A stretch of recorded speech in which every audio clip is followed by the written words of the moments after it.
All right, we're going to put a black rose into a clear resin skull. One of the things that people fear the most about doing these kinds of things is you're going to get bubbles in your resin. I'm going to try something a little different to work out without bubbles. First, we're going to snip off the desired rose and leave a little bit of stem.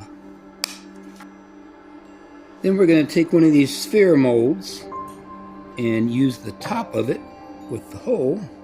And this is going to be how we kind of hold the shape of the rose.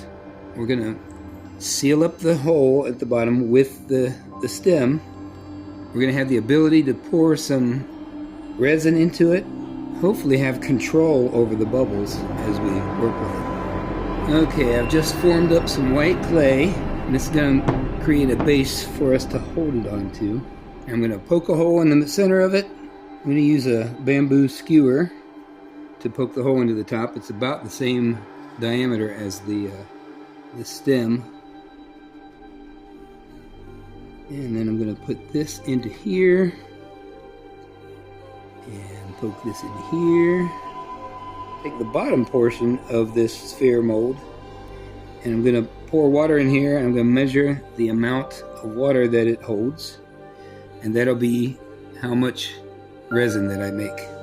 Okay, now I'm going to pour my A and B resin into 2 separate cups, and then I'm going to put them on my wax warmer and I'm going to heat them up, get them to thin out with the heat.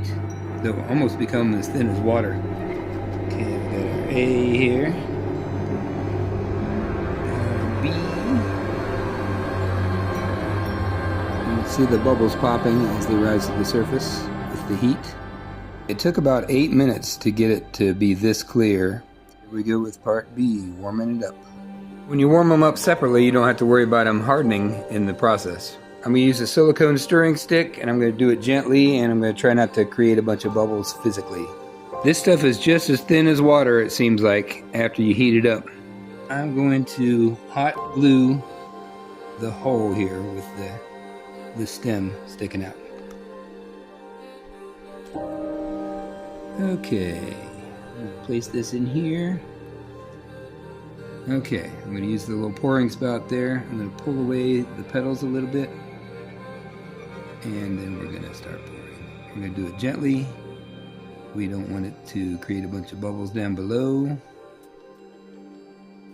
We want it to come up from the bottom up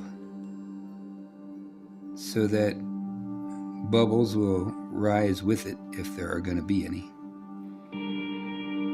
And we also want to begin the flooding process of flooding the actual rose area itself.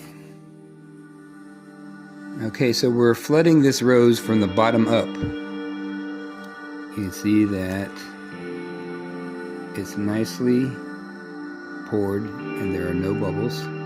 So basically, all that's left to do after this is to flood the open area. The inside of that sphere mold is glossy, which means that when you go to put the glossy, dry portion of this into the skull mold, it will be transparent by the time you pour the rest of the remaining resin into the skull mold. That's phase 1 of the black rose in a skull. Follow for the next step.